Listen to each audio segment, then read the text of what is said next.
학교 가면은 뭐 배운다고 생각하세요? 학교에 가면은 뭘 배워야 해요? 고민하시지 마시고 생각나는 대로 한번 얘기해요. 학교 가면은 뭘 배워야 해요? 왜 학교 보내세요? 그러니까 뭐 배우라고? 공부라는 거는 대상이 있어야 되잖아요. 뭐 공부하라고? 예, 교과 공부하는 거죠. 예, 한 100년 전에 학교라는 제도와 지금처럼 어떤 국가가 국민을 교육을 시키기 위해서 학교라는 기관을 만들어 가지고 교육이라는 것을 하기 시작했죠. 이게 지금 학교 교육의 기원인데 그게 보편화되기 시작한 게 1900년부터예요. 1900년부터 2000년대 지금까지 100년 넘게 학교라는 걸 지어가지고 어떻게 하면 아이들을 잘 가르칠까를 연구하는 게 학교라는 기관을 중심으로 했죠. 근데 한 30년 동안 구축한 게 학교에서 조금 더 효과적으로 가르치려고 하니까 학교에서 가르쳐야 되는 게 뭐예요? 10살까지 20살까지 아이들을 학교에 붙잡아 두고 가르치고 있는데 가르쳐야 될 것이 뭐예요? 20살 이후에 어떻게 살면 사는데 도움이 될 만한 거를 가르쳐야 되는 거 아니에요? 예, 그런 거를 쭉 모아봤어요. 모았더니 그거를 필요한 거 20살 이후에 죽을 때까지 사람들이 살면서 필요한 게 뭔지를 쭉 모아보니까 한가득의 뭔가 이게 나왔죠. 그거를 우리가 지식이라고 칭을 했죠. 예, 지식이 점점 어때요? 많아져요. 그러니까 담을 그르기 이걸 통으로 지식 이러니까 감당이 안 되는 거예요. 그래서 이걸 담을 그릇을 이렇게 나눠 담기 시작했죠. 그 나눠 담은 게 한 개 한 개가 뭐예요? 예, 과목이에요. 여러분들이 알고 있는, 우리가 알고 있는 국어라는 지식은 어느 그릇에? 국어에다가 담고, 수학이라는 그릇은 수학의 지식은 어디다가? 수학이라는 그릇에 담고, 사회라는 그릇에 담고, 과학이라는 그릇에 담고, 이렇게 담아놓고 보니까 한 그릇 달랑 들어서 아이들한테 딱 내밀어서 거기에 필요한 기본적인 지식들을 가르치니까 지식을 가르치기가 어때요? 훨씬 더 효율적이죠. 경제적이고 효과적이기 시작한 거예요. 그거를 이뤄낸 것이 지난 100년 동안 학교 교육과 관련된 사람들이 해온 일이에요. 근데 이렇게 해오다가 한 1980년대, 70년대쯤 돼서 지금으로부터 한 30년 전쯤에부터 이게 효과적인 것만은 아니더라 하는 게 느껴지기 시작한 거야, 사람들 마음속에서.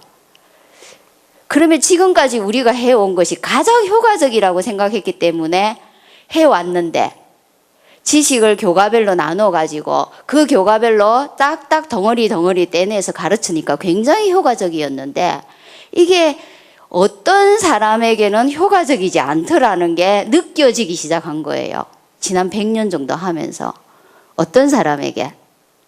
예? 교과에 흥미가 없는 사람, 우리가 지금 얘기하고 있는 것처럼 나올 수 있는 거의 대부분들의 이유가 거기에 해당되기도 합니다. 그런데 특히 말을 배우고 난 아이들이 공부라는 것을 본격적으로 시작하죠. 그래서 여러분들이 초등학교 1학년에 보내기 전에 아이들을 공부를 하기 위한 준비 태세의 첫 번째 요소가 뭘 가르치고 보내요? 예, 글을 가르치고 보내요. 모국어를 가르쳐가지고 보내죠. 모국어를 할 줄 아는 아이들은 이제 모여가지고 뭘 할 수 있다라고 전제하는 거예요. 공부라는 걸 할 수 있겠다. 그리고 제도가 만들어내고 그 공부를 잘할 수 있는 방법이 국어, 수학, 사회과학 이렇게 뭔가 딱딱 나눠서 정확하게 가르쳐 주니까 잘해온 거죠. 그게 우리 인류를 근대화시키고 현대화시킨 근본적인 원동력입니다. 그러다가 가만히 보니까 사람들이 이제 교육학자들이 소위 말해서 가만히 보니까 이거는 지식을 잘 가르치는 방법이라기보다는 잘 모으는 방법이었던 거예요. 국어, 수학, 사회과학 이렇게 나눠서 지식을 담아내는 방법이었던 거야. 근데 이거를 잘 습득하는 방법이, 잘 모으는 방법이 잘 가르칠 수 있는 방법이다 하고 구분하지 않고 해왔던 거죠. 그런데 50년대 넘어서면서 70년, 80년가 다가오니까 이게 지식을 축적하는 방식과 지식을 잘 가르치는 방법은 좀 다를 수 있겠다 하는 이견들이 나오기 시작하고 그때부터 여러 가지 실험이 동원이 됩니다. 그러면서 어느쯤 아이들이 지식을 모으는 방법과 지식을 공부하는 방식이 분리되기 시작하는가를 연구하기 시작해요. 그래서 나온 이론들이 10세에서 13세까지가 정해집니다. 개인차가 좀 있겠지만 10살부터 13살을 기준으로 해서 그 이유는 공부하는 방법이 성인과 동일하다고 봐요. 그러니까 지식을 축적하는 방법과 지식을 배우는 방법이 어때요? 동일해요. 그래서 걔네들한테는 우리가 지식을 축적해온 인류의 방식이 잘 먹힙니다. 국어는 국어답게 가르치고 수학은 수학답게 가르치는 게 훨씬 많은 지식을 좀 더 빨리 습득할 수 있는 방식이에요. 근데 그 이하의 아이들, 말을 배우고 나서 몇 살에 말 배워요? 자녀가 몇 살에 말 배웠어요? 아니 그 말은 구어 말고 5살, 뭐 딱 집어서 뭐 구분할 수는 없겠지만 5살 이후부터 13살까지 아이가 공부를 좀 더 효과적이고 기왕이면은 동일한 양을 좀 더 빠른 시간에 공부할 수 있는 게 이게 학교 교육의 과제예요. 어디나 마찬가지로. 그렇게 하는 방식이 성인이 하는 방식과는 좀 다르다는 거예요. 왜? 그래 그 방식을 지식을 구성해 놓은 방식대로 얘야 이거 국어야 가르쳐 보니까 10살짜리 보이나 걸들이 어때요? 이게 뭐야 이러는 거야. 왜 이래야 돼? 이거 왜 해야 돼? 하기 싫어 난 놀고 싶어. 막 이런 자기들의 욕구를 표현하기 시작하죠. 말하는 것 자체가 국어, 수학, 사회, 과학 내미는 것 자체를 받아들이지를 않는 거예요. 그래서 얘네들이 접근해야 될 거기 세계에 들어가야 될 세계는 15살이나 25살이나 5살이나 마찬가지예요. 교과의 세계예요. 그게 인류가 지금까지 구축해 놓은 지식이기 때문이에요. 그런데 국어 수학이라는 이름으로 데리고 가서는 어때요? 이게 잘 안 배우려고 하는 거부감이 너무 큰 거예요. 그래서 그 거부감을 극복하는 시간과 노력이 실제로 공부를 가르치는 시간과 노력에 맞먹을 정도의 양으로 소비가 되기 시작하는 거예요. 그러니까 비효율적이죠. 그러니까 아예 우리가 좀 적고 10살이나 9살이 원하는 방식으로 가주게 하면 걔네들은 자기가 원하는 걸 배웠다고 생각하고 우리는 우리가 원하는 걸 가르쳤다고 생각할 수 있는 구조가 있지 않을까라고 고민하고 만들어낸 아이디어가 통합이라는 거예요. 그래서 오늘 제가 말씀드릴 주제는 통합교과, 여러분들이 초등학교 1학년에 들어가면 통합교과와 관련된 것이고 근본적으로 이 통합교과가 교과의 세계에서 교과를 통합해야 되겠다는 이 아이디어가 만들어지게 된 것은 어떤 아이들이? 저학년 아이들이 뭐 하는 거? 공부하는, 배우는 방식, 스타일에 가르치는 방식, 스타일을 좀 그렇게 좀 맞춰주자 하는 거에서 나오기 시작한 방식이에요. 이걸 알고 조금 시작을 하면 어떨까 하는 생각이 듭니다. 그래서 주제를 이렇게 한번 잡아봤어요. 내 아이가 저학년 시기에, 이게 저학년 시기가 딱 떨어지지는 않아요. 아이의 스타일에 따라서 3학년까지를 저학년에 가는 애도 있고 4학년까지 가는 애도 있고 또 빠른 애는 1학년에서 끝나는 애도 있고 그래서 보통 저학년의 시기는 구어에서 문어를 배운 시기부터 시작해서 길게는 13살까지를 저학년으로 보는 그런 관점이 있어요. 우리 아이는 어느 정도로 보는지 모르겠지만 우리나라 교육은 저학년을 어디까지로 보고 있어요? 뭐 날씨가 그러니까 입 떠오르요? 공식적으로 어디까지로? 2학년까지로. 그리고 3, 4학년을 뭐라고 불러요? 중학년, 5, 6학년을 고학년. 뭐 이 정도의 지식도 안 갖춰져 있는 거야. 서울 시민인데.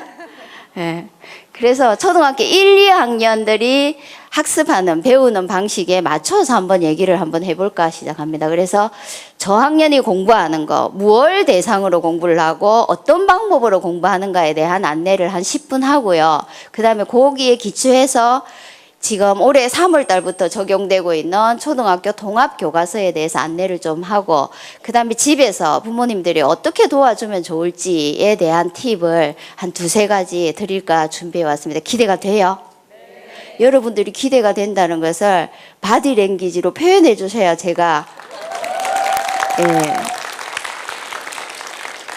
자, 이거 한번 해볼 거예요. 제가 퀴즈를 4개 가지고 왔어요. 답이 이거야.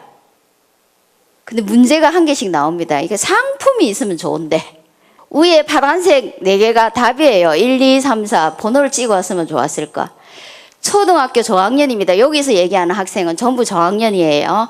초등학교 학생이 배우고 싶어 하는 것. 뭘까?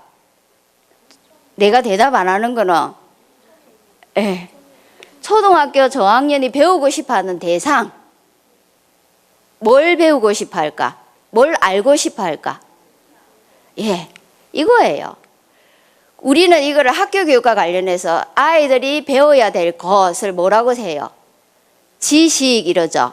어른들은 지식 이러는데 아이들 말로 하면 아이들이 배우고 싶어 하는 거는 뭐라는 거야? 세상이에요. 근데 세상과 지식이 똑같은 거예요. 똑같은 건데 우리는 지식이라고 부르고 이것을 아이들은 뭐라고 부른다는 거예요?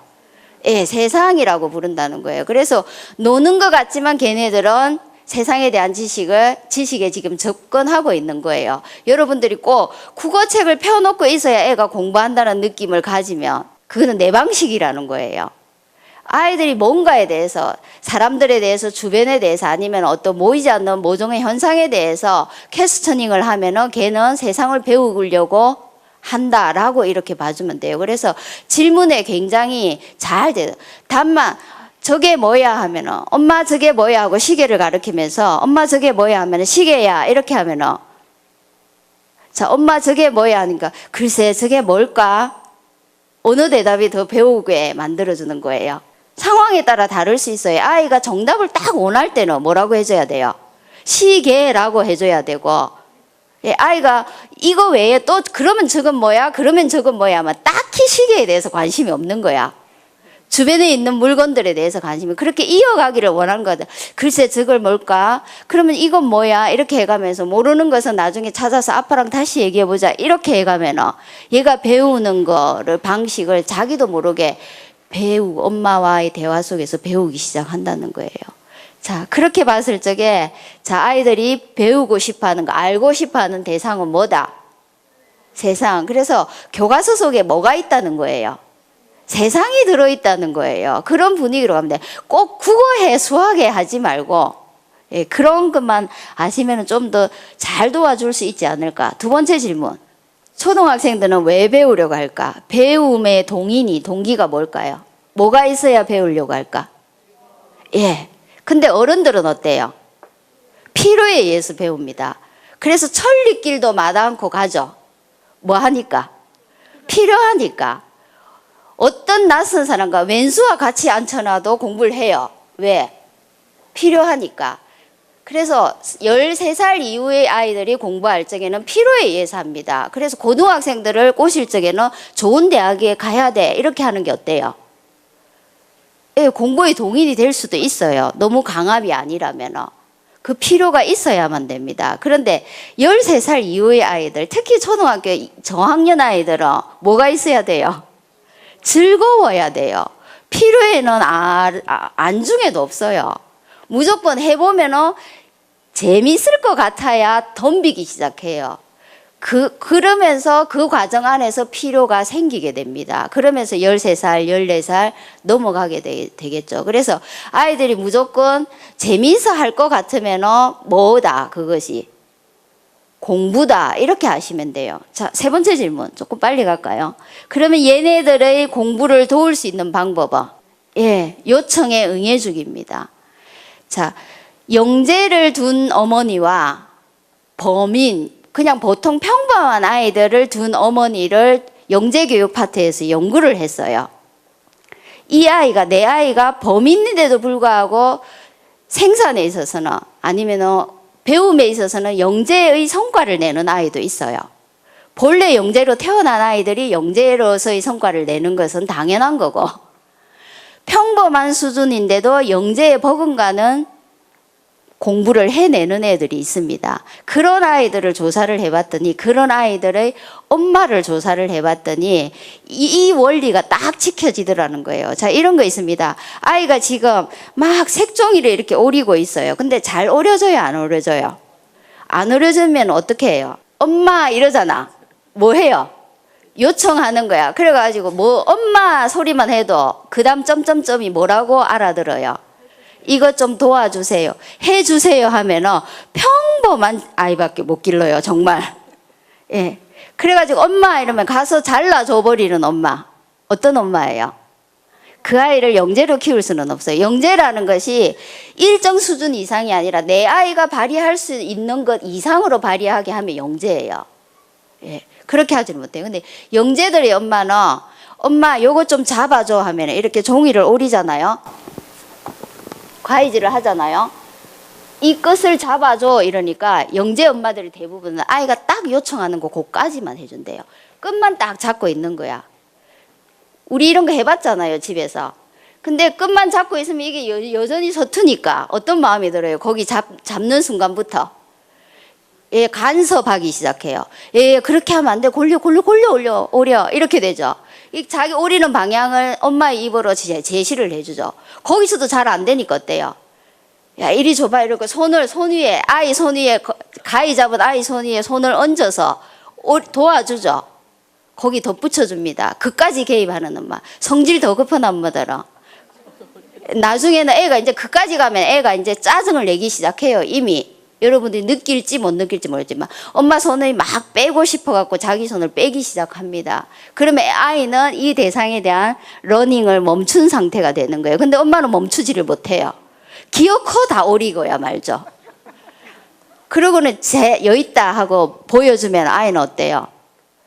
예, 그 아이가 조금 엄격한 규율 아래서 자란 아이 같으면 어머니 감사합니다 하고 받아가지만 실제 효과는 전혀 없는 거예요. 그 영재들의 엄마와 범인의 엄마들을 했더니 잡아주세요 하면 잡아주는 데까지, 이거 뭐예요 하면 그까지 아이가 정말 요청하는 그 있는 그대로에 해준다는, 한 발 더 나가지도 않고 한 발 덜 나가지도 않아요. 그 경계를 잘 지키는 엄마가 어릴 때부터 아이들 학습에 굉장히 유용한 인적 환경이 되고 있더라는 거예요. 그래서 공부를 도와줄 수 있는 가장 좋은 방법은 뭐만 해야 돼요? 요청하는 것만 해줘야 돼요. 학원과 관련해서도 한 가지 얘기할까요? 엄마 나 피아노 학원 다니고 싶어. 피아노 학원 보내줘요. 한 3개월 2달 다니면 뭐라고 해요? 예, 누구는 미술학원 가는데 미술학원 보내줘 이러면은 피아노는 체르니 30분까지는 해야 되는데, 그럼 피아노는 계속 하면서 어디다가 미술학원 하나 더 추가하죠. 바꿔달라고 할 때마다 못 바꿔줘요. 불안해서. 왜 불안해요? 예, 끈기가 없어질까봐. 예, 그거는 10살 이후의 고민이라는 거예요. 초등학교 1학년 때나 2학년 때 그런 게 발동이 걸리기 시작해요. 뭔가 배우고 싶은 욕구가 자연스럽게 굉장히 충동질 되거든요. 그러면은 메뚜기처럼 옮겨 다녀도 1년 정도는 해달라는 대로 다 해줘 보세요. 근데 나중에 학원이 그렇게 되면은 3개, 4개, 5개가 막 이렇게 누적이 됩니다. 그래갖고 애가 너무 힘들어갖고 담임이 돼갖고 제가 물어보면은 애가 너무 힘들어서 학원을 몇 개 다녀요? 6개 다녀요? 이래요. 너무 많지 않네? 이러면 애한테 물어보면은 엄마 때문에요? 이래요. 근데 실제로 엄마를 불러서 물어보면은 애가 가고 싶어서 해야 된다는 거야. 3자 대면을 합니다. 맞아요, 진짜. 출발은 항상 애가 먼저 해요. 들어주고 끊는 거는 애가 끊고 싶을 때 못 끊게 해줘요. 누가? 엄마가. 그러니까 학원의 수가 어때요? 점점 많아지는 거예요. 예, 여기 한 개 더 붙이면 요청하는 것만 응해주라는 거예요. 그런 시기가 1년이나 2년쯤은 필요하다는 거예요. 저학년 시기에. 자, 4번째 질문 뭐예요? 어떤 아이가 요청하겠는가? 예, 뭘? 뭔가를 하고 있는 아이. 그래서 내 주변에서 뭔가를 할 수 있는 우리 집 거실 환경이나 우리 학교 교실 환경이 할 수 있는 환경이면 돼요. 그러면 뭔가를 하게 되면 하고 있으면 뭔가를 하게 되면 무슨 현상이 일어나요? 요청하게 되고 요청하는 것만 응해주면 재미를 느끼고 재미를 느끼며 세상을 알게 되죠. 이게 연결이 돼 있는 거예요. 초등학교 저학년이 공부하는 방식은 지극히 이렇습니다. 하나 넘어가 볼까요? 학교에서 공부하는 것을 소컷으로 한번 쭉쭉쭉 찍어봤어요. 어떤 학교에 가서 이런 게 지켜 나옵니다. 초등학교 1학년, 한 3학년, 4학년 정도까지가 공부하는 대표적인 모습들이에요. 어떻게 공부하는 것 같아요? 자, 타이틀을 이렇게 달았어요. 공부를 어떻게 해요? 예, 뭔가를 하면서 뭔가를 할 거리가 없으면 절대로 추상적인 개념 지식을 받아들이지 못해요. 늦더라도 10개 배워야 될 게 있다면 2개만 하더라도 하면서 배우면 나머지 8개는 3, 4학년 돼서 개념 지식을 막무가내로 받아들일 때 굉장히 스피드하게 받아들입니다. 그래서 하나를 하더라도 뭘 하면서? 예, 하면서 이 뭐 체험, 경험 어쩌고저쩌고 이런 얘기들을 하죠. 그래서 저학년이 학교에서 공부하는 대표적인 방식은 뭔가를 하면서 한다는 거예요. 그러면 집에서 준비시켜 줄 적에는 뭔가를 할 수 있도록 만들어주면 돼요. 같이 해야 되니까 같이 할 수 있는 아이가 혼자 하는 아이보다 훨씬 유리합니다. 정답만 얘기하는 것보다 질문을 끌고 가는 아이가 훨씬 유리해요. 그 또래 집단 사이에서 쟤는 공부 잘하는 아이로 찍힐 수 있는 라벨이 붙을 수 있는 가능성이 높아지죠. 예. 두 번째, 유사합니다. 초등학교 저학년 공부라는 것은 어떻게 배운다는 거예요? 누구랑? 예, 선생님보다는 친구랑 이렇게 이게 훨씬 더 아마 많을 거예요. 이 시기를 충분히 지나야 혼자서도 모든 것을 할 수 있는 아이 단계가 옵니다. 그게 초등학교 고학년 단계쯤 된다고 하죠. 자, 이렇게 보면은 이제 교과서라는 문제가 교과서라는 매체를 가지고 학교에서는 가르치기 시작하죠. 자, 그러면은 저학년에서 만나는 교과서가 요 교과입니다. 어느 교과예요? 국어, 수학. 제가 이번에는 이제 이렇게 해놨어요. 2학년인 엄마들은 알겠죠? 1학년, 2학년이 만나는 교과가 전부 5개입니다. 한번 해볼까요? 뭐? 국어, 수학, 슬, 즐. 그 바슬즐을 묶어서 부르는 이름이 뭐예요? 통합교과예요. 그러면 이거 한번 볼까요? 국어 뭐 가르치는 거예요? 한마디로 얘기해 보세요. 국어 뭐 가르치는 거야? 1학년에서 2학년 올라갈 적에 뭘 알고 올라갔으면 좋겠어? 예. 한글은 또 배워줬는데 그럼 학교에서 할 게 없네? 이럴 수도 있죠. 글 읽을 수 있는 게 쉽게 얘기하면 우리 생활용어로 얘기하면 책 읽을 수 알면 국어 공부의 거의 대부분은 거기 안에 다 들어있어요. 그래서 글 공부하는 거야. 수학 뭐 공부하는 거예요? 수 공부하는. 그러면 통합교과 뭐 공부하는 거예요? 이것처럼 뭔가 이렇게 찝히는 게 있어야 돼요. 국어는 전반적으로 뭐 구체적으로 들어가면 이런 거 있겠지만 그걸 통으로 묶어서 뭐 공부한다? 글 공부한다. 이렇게 얘기할 수 있어요. 수학은 예, 숫자 1부터 99까지 알고 그걸 가지고 놀이를 할 줄 아는 거야. 덧셈 놀이도 하고 뺄셈 놀이도 하고. 그럼 수 공부하는 거죠. 그럼 바슬즐 묶은 것을 통합교과라고 했을 때 통합교과 뭐 공부하는 거예요? 그게 한마디로 나와야 돼. 예. 이게 없으면 도와줄 수가 없어요. 예. 통합교과 뭐 공부하는 거예요? 생활, 예절, 세상. 통합교과는 주제 공부하는 거예요. 주제. 저학년은 아까 제가 서두에 공부를 할 적에 국어하자, 수학하자, 사회하자 이렇게 교과명으로 내밀었을 적에 어떻다고 했어요? 거부감이 있어요. 그 교과명이나 주제나 아이들이 공부하고 싶은 것이 주제예요.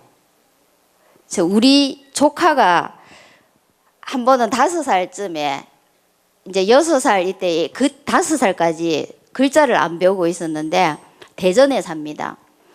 우리 올케 밑에 남동생 와이프죠. 올케하고 아들이 하나 있는데 걔가 올해 이제 초등학교 1학년 들어가요. 한 2, 3년 전 얘기야.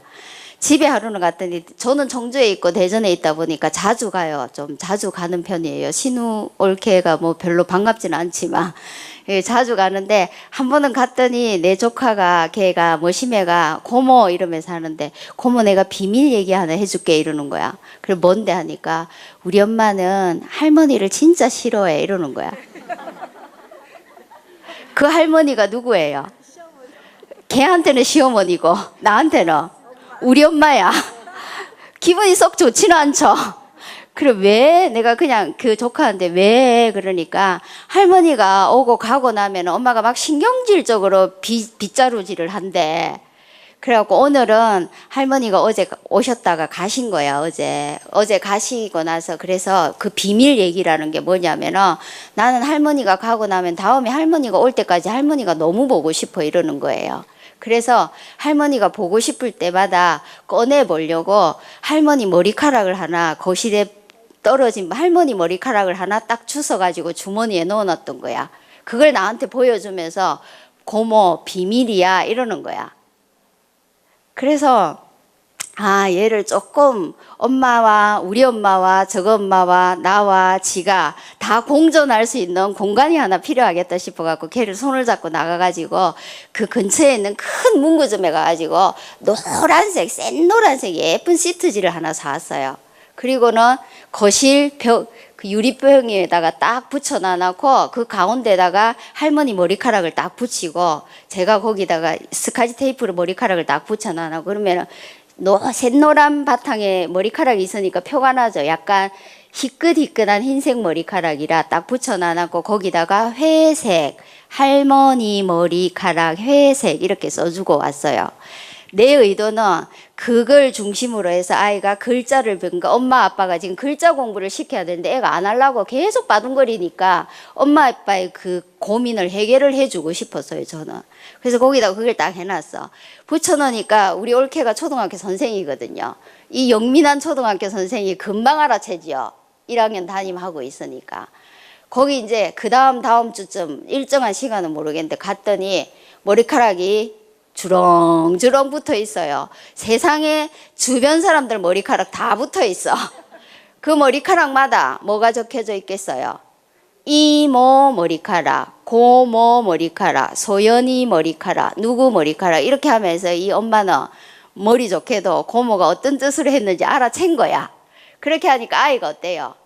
낮자 배우기가 시작이 된 거야. 그리고 한 달하고 2달 그 사이에쯤에 갔더니 그 노란색이 정말로 빈틈없이 머리카락이 아마 대전 시내 머리카락은 다 붙어 있지 않을까 싶을 정도로 붙어 있고 그 사이에 뭐가 들었냐면은 흰색, 검정색, 거무스름한색 뭐 이런 식으로 해갖고 그 아이가 또 색깔을 이렇게 해놓으니까 아빠가 색연필을 8색, 12색짜리 색연필을 사와서 색연필 색을 딱딱 해가면서 머리카락과 색깔 공부와 이렇게 해가면서 연결해가면서 애가 글자 공부를 하기 시작해서 그래갖고 우리 조카는 6개월 만에 글에 흥미를 붙였어요.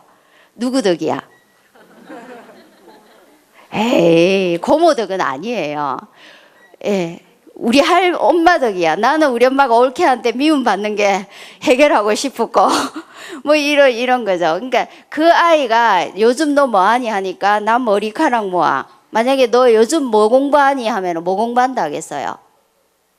머리카락 공부한다는 거예요. 아이 입장에서 하는 말이에요. 그러면 엄마는 그 머리카락을 통해서 뭘 가르쳤어요? 글자, 교과로 하면 뭐? 국어. 아빠는 그걸 가지고 뭘 가르쳐요? 색깔, 교과로 하면은 미술 이런 거예요.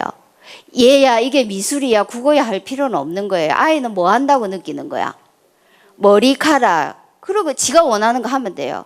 그게 로봇이면 로봇이고 진흙이면 진흙이고 공룡이면 공룡이고 그런 게 전부 다 뭐라고 한다는 거예요?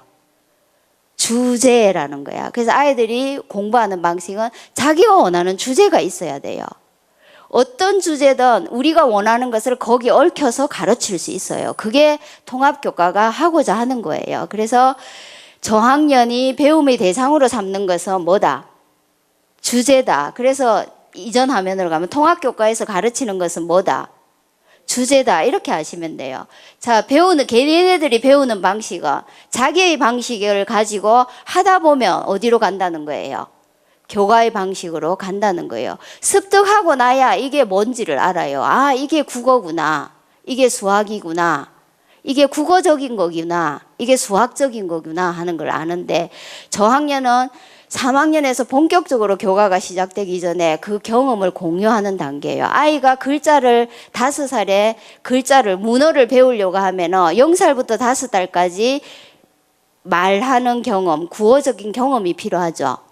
예, 3학년 이후부터 본격적으로 수학의 세계, 교과의 세계에 들어가려면은 교과를 구어처럼 경험하는 시기가 필요해요. 그게 통합교과가 장치하고 있다는 거예요.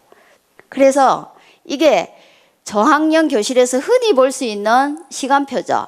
수업은 쉽게 말해서 학생들의 공부는 시간표에 의해서 일어나죠. 예, 그럼 월요일 1교시에 뭐예요? 국어하고 수요일 3교시에, 목요일 3교시에. 이렇게 공부하는 방식은 어떤 방식? 교과적인 방식이었어요. 근데 바슬들이 통합교과다 이렇게 들어왔을 적에는 통합교과적인 방식이 필요했는데 이게 우리나라에서는 잘 안 됐어요. 그래서 이 시간표가 2013학년도부터 이렇게 바뀔 거야. 여 위에 있던 바슬들을 3, 4교시를 전부 다 내려가지고 묶으면 통합교과로 묶여요. 그러면은 1교시, 2교시에는 주로 뭐 공부해요? 국어나 수학 공부하겠죠. 그럼 3, 4, 5교시는 묶어가지고 뭐 공부해요? 예, 통합교과 바슬들을 묶으면 아이들이 원하는 스타일이 나온다는 거예요. 뭐 공부해요? 예, 학교 공부한다는 느낌이 있으면 이 학교 안에 우리가 지금까지 배웠던 성인들이 알고 있는 사회과학, 은미체, 도 이런 게 들어가 있을 수 있고, 이걸 하다 보면은 위에서 배웠던 국어나 수학도 써먹게 됩니다. 예, 뭐 사진 찍듯이 글 써보자, 묘사 글쓰기 하면은 국어 시간에 묘사 글쓰기 배웠으면은 여기서 우리 학교를 사진 찍듯이 한번 글 써보자 이런 걸 써먹게 되죠. 그래서 기능적으로 수학이나 과학에서 배운 기능이나 지식들이 여기서 써먹히게 되고, 이래서 전체적으로 통합이라는 것이 좀 일어나게 되고, 이게 교과를 교과식으로 가르치는 게 더 좋은가, 교과를 통합해서 가르치는 게 더 좋은가는 단계에 따라 틀려요. 그리고 학습자의 스타일에 따라 틀려요. 그런데 저학년은 이거 두 개가 좀 더 공존해 가는 방식이면 좀 더 유연하겠다라는 뜻에서 통합교과가 이런 형태로 태어나게 되는 거예요. 그래서 교과서가 이렇게 됩니다. 기존에 바슬즐이라는 교과가 있었죠. 예, 바슬즐에 있던 동일한 단원들이 있었습니다. 예, 바에도 똑같은 단원, 슬에도 똑같은 단원, 즐에도 똑같은 단원이 있어요. 단원명은 틀려도 유사한 것을 가르쳐요. 그 유사한 단원을 하나 모아가지고 여기 전부 다 집어넣는 거예요. 그래서 이 학교 안에는 뭐가 들어있어요? 바슬즐이 다 들어있습니다. 그래서 지금 아마 2007 작년까지만 해도 이런 교과서를 한 학기에 받았을 거야. 몇 권이에요? 예, 4권, 바슬즐, 생길하고 이렇게 4권을 받았는데 1학년 2학기 하면은 총 몇 권이에요? 8권이죠. 예, 이거를 이 안에 있는 학교 전부 다 떼내오고, 봄 이쪽으로 다 떼내오고, 가족 이쪽으로 다 떼넣어서 이런 식의 교과서 8권을 만들었어요. 그래서 권수는 똑같아요. 똑같은데 편리는 해요. 그러면은 아이들은 매일 바슬즐, 국수 5개 다 넣어 다녀야 되는데 우리는 이거를 월별 교과서라고 합니다. 그리고 주제별 교과서라고 해요. 그러면은 이 주제 안에 바슬즐이 다 들어 있으니까 아이 입장에서는 오늘 가지고 가야 될 책이 국수, 학교 이것만 들고 다니면 되는 거야. 한 달에 한 교과씩 지정해 갖고 가는데, 이제는 선생님 학교마다 물론 이제 이게 1학기고 이게 2학기 이렇게 돼 있는데 조금씩 다를 수도 있어요. 예를 들면 9월 달에 이웃 배우는 학교가 있는가 하면 9월 달에 가을 배우는 학교도 있어요. 그래서 선생님들이 의논해가지고 우리 학교 사정상 9월은 이웃을 하는 게 좋겠다 하면 아마 이웃을 배부해 줄 거예요. 그러면 그 이웃 안에 뭐가 다 들어있다. 예, 바슬들이 다 들어있다 이렇게 보시면 돼요. 그래서 교과서 한번 보여드릴게요. 한 곳만, 한 단원만. 그래서 여름이라는 학습 주제를 만나는데 만나는 재미있는 방식이 여러분 식당에 가면 메뉴 고르죠. 예, 학습 메뉴가 3개 있어요. 어떻게 하면 여름을 한 달 동안 공부할 수 있는 동기를 유발할까? 그러겠지.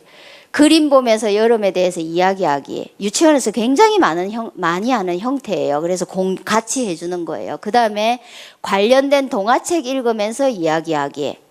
그 다음에 교과서에 나와 있는 활동과 내가 하고 싶은 활동 만들어 보기. 이렇게 하면서 한 3시간 내지 4시간 정도, 짧게는 2시간 정도, 우리가 한 달 동안 뭐 공부할까 하는 것을 협의를 하고 한 달 동안 공부할 것을 한 곳에 그려놓고 요걸 한 개씩 해 나가는 것이 해봐요 하는 것이에요.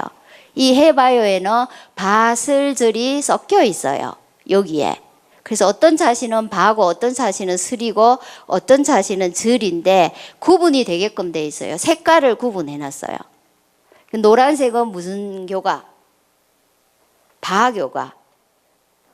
이 색은 슬교과. 이 색은 들교과라서 이 아이콘만 알면은 뭐 공부하는지 그 차시에는 뭘 공부하는지 알게끔 돼 있고 마무리는 이제 여름이라는 공부를 신나게 했으니까 마무리 잔치를 하고 한 주제를 딱 끝을 내고 다음 주제로 넘어갈 수 있도록 만들어 놨어요. 그래서 목차 있고 한번 볼까요? 그림 보며 이야기하기. 공부하는 주제는 여기 있어요.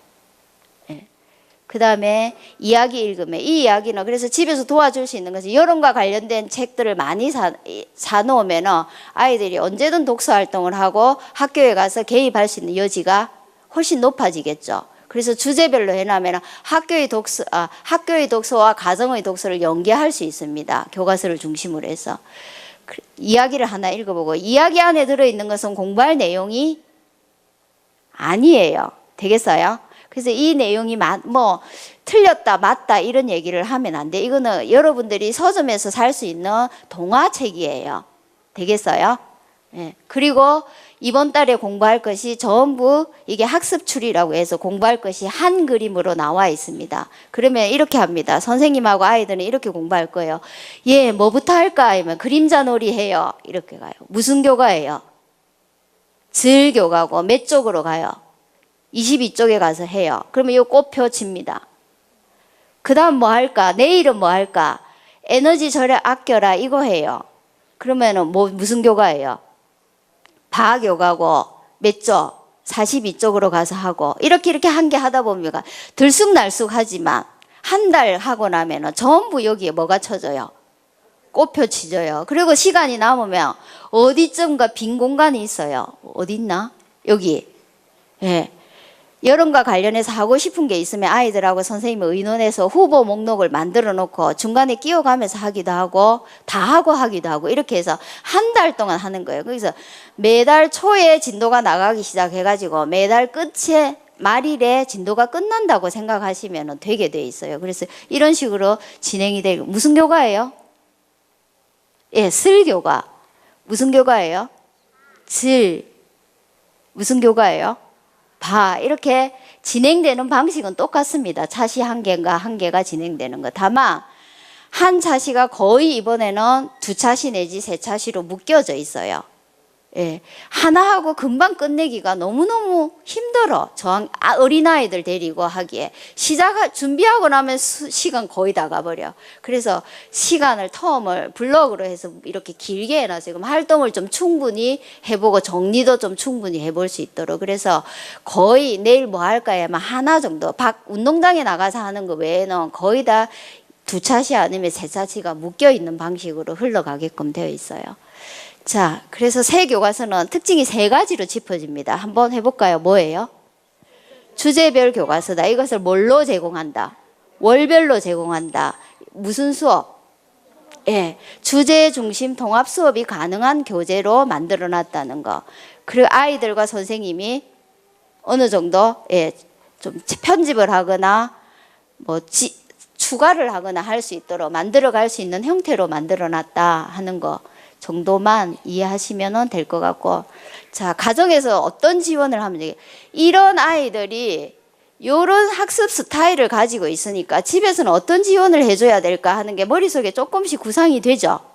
3가지 정도를 적어왔습니다. 여러분들이 이미 익히 알고 있는 것인데 이런 것들이 교과와 직접적으로 학교에서 하는 공부와 직접적으로 연결이 안 되다 보니까 이거 따로 하는 것 같고 이거 따로 하는 것 같았는데 주제별 교과서가 나오다 보니까 가정에서 하는 경험과 대화와 독서 이 3가지 활동이 기본적인 지원 사항이라고 봅니다. 저는 이런 것들을 그달 공부할 주제에 좀 맞춰서 해주면 뭐가 되겠어요?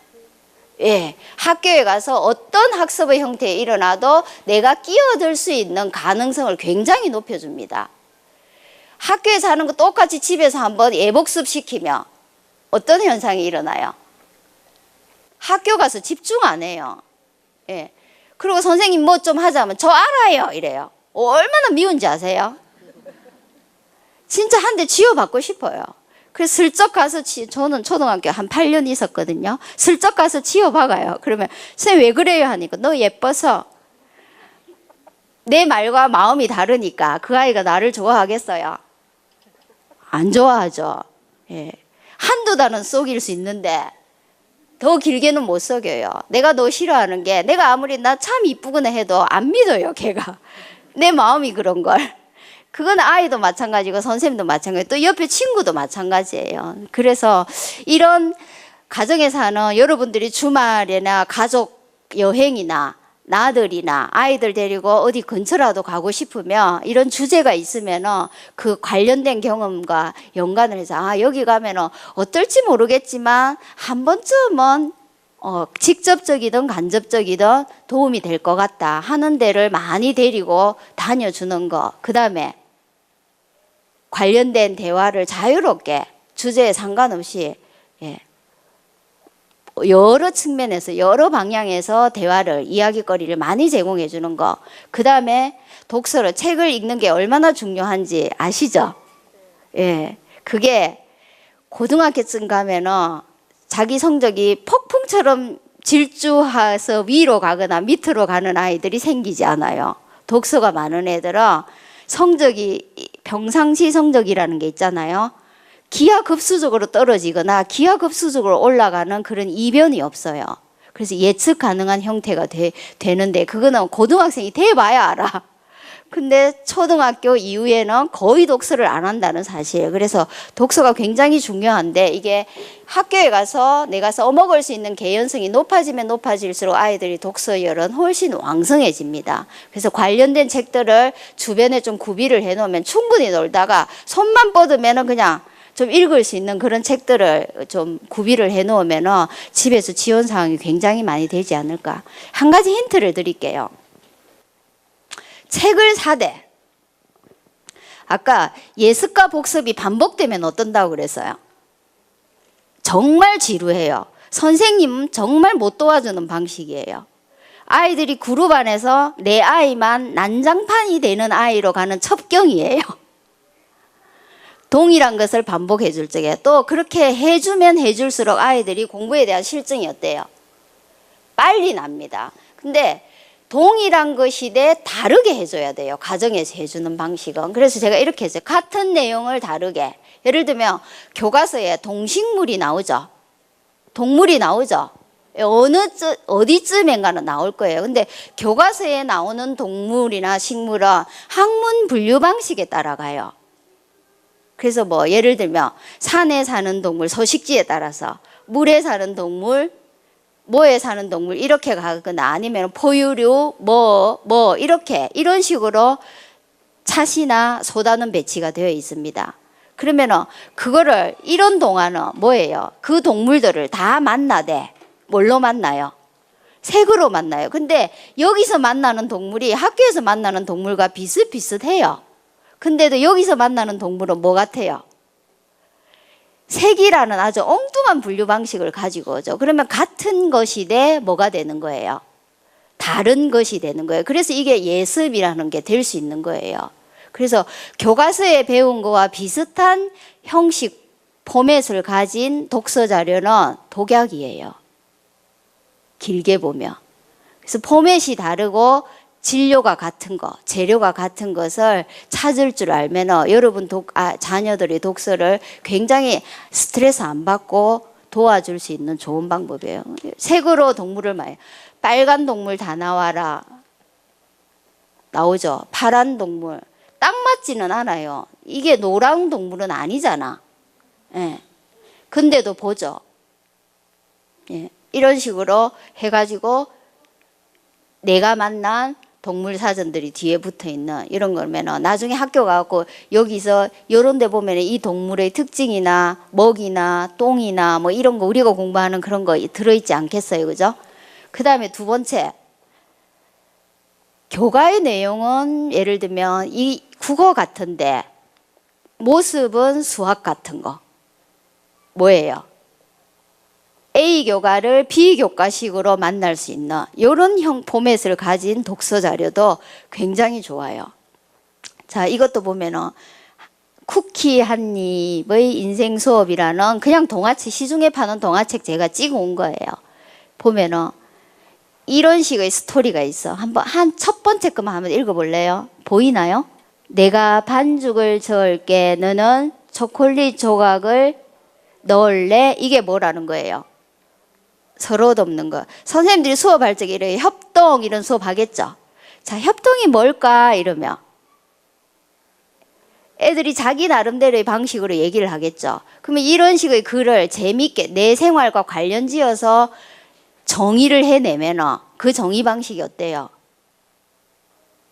굉장히 독특해 보여요. 그러면 주변의 아이들한테 쟤는 굉장히 뭔가를 창의적으로 생각해내는 애구나. 그렇게 인식이 되면서 그 동료들한테, 친구들한테 쟤는 뭐 잘하는 애? 공부 잘하는 애로 낙점이 되는 거예요. 그러면서 공부하는 활동에 있어서 리더가 될 가능성이 굉장히 높아지기 시작하죠. 이렇게 이런 책들도 뭐 참는다는 거, 이거 어떤 아이들의 에피소드를 가지고 우리 교과에서 도덕교과나 아니면 사회교과에서 필요로 하는 덕목들을 다뤄내고 있는 것들인데 이렇게 뭔가 조금 지나친 예습과 복습의 형태가 아닌 것들을 우리 아이가 즐길 만한, 받아들일 만한 이런 것들을 좀 찾아낼 수 있으면 여러분들이 가정에서 학교로 지원해 줄 수 있는 것은 거의 모두 하지 않는가 하는 생각이 좀 듭니다. 제 얘기가 자녀들 지도하는 데 조금 도움이 되었으면 좋겠어요.